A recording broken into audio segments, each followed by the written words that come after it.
Welcome to Glorious Botafogo, your number one source of Botafogo news in English. Since the victory against Fluminense, Botafogo played two more matches. One against Capital in the Copa do Brasil, and that turned out to be a 4-0 victory, convincing victory as it should be versus a team of that magnitude, kind of almost like a semi-pro team. And then a loss against Bahia in the Brasileirão, in which Botafogo continues to not be able to score a goal away from home.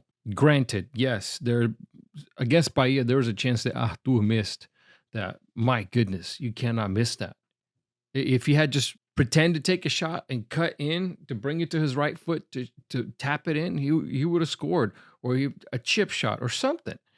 But he made the wrong decision. He chose the wrong option. Botafogo currently has Savarino and Alexander Barbosa injured. So yes, that showed that we didn't have some of the pieces that we should have had. Like Savarino makes a big difference, but instead, also we did not have Gregory. And then Renato Paiva chooses Newton and Patrick de Paula to play in the team, which, if you don't remember, both Newton and Patrick de Paula were in the relegated Criciúma. So you are placing two options in the middle that played for a team that got relegated last year. And guess what happened? Bahia's goal was right there on Newton. Granted, Marlon Freitas was in the play too, and he also got dribbled. But it just, I don't see how Paiva doesn't see the obvious. Newton and Patrick de Paula are not good enough. I'm sorry. They're trying to bring Patrick back, but it just doesn't seem like. Perhaps Patrick just had that one good season or two, and that was it. And that happens. It may be the case here, but it's just not it. Renato Paiva is just not understanding certain things that, to the supporters, to the public, it's so obvious. It's crazy that he can't see. Against Bahia, Botafogo had decent numbers. Botafogo had 16 shots, 4 on target. Bahia had 9 shots and 2 on target. Botafogo had more possession, more passes, better pass accuracy, less fouls, the same amount of corners. We're sitting in an 11th place in the Brasileirão with 8 points. Meanwhile, Palmeiras is sitting in first with 16, Flamengo in second with 14, Bragantino in third. Well, they're going to drop eventually with 13, Cruzeiro in fourth with 13, and then it has Fluminense Bahia, and we're sitting in 11th. It's crazy, man. Texter's going to have to do something big in this transfer window.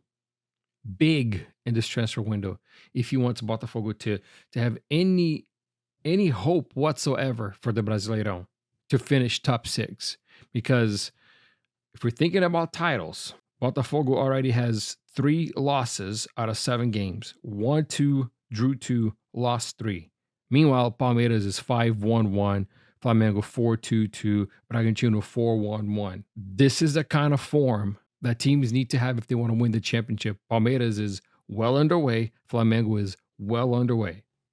I don't think Bragantino has a depth in the squad, but the other two do. And you already have 3 losses, and I've spoke about this, the magic number of losses in the Brasileirão to kind of get yourself out of the title race is 7.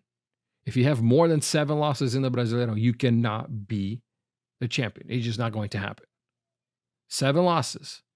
We already have 3. Something big is going to have to happen at the transfer window if you want to be title contenders. You spent 500 million reais in reinforcements that are either not playing or not performing. You lost 2 major players in the starting squad. They were not replaced. Your starting center back is still injured from last season, and you're using a coach that has not done a good job in the major project. The ingredients are there. And I'm sorry, I'm very grateful to Texter for buying the club and putting the club where he needs to be. But the 2025 season, the start of the season, which does not start in April, by the way, it starts in January, because the season needs to start with the coach programming the season, talking about who are the players you're going to purchase, if these players can be useful, if these players fit the model of the game that you want to play. And Ricardo Azambuja on X,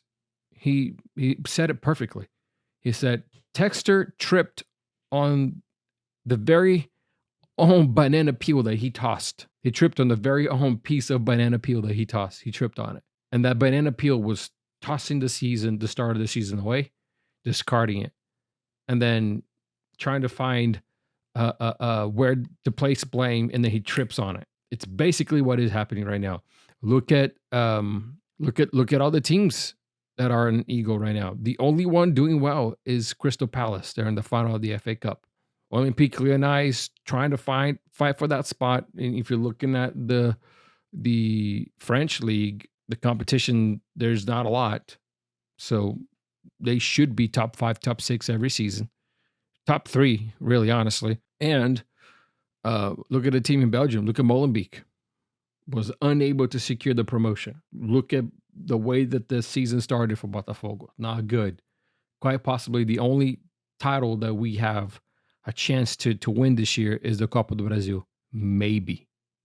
We're going to play a PSG that is in the semifinal and has the advantage to go to the Champions League final. We're going to play that team.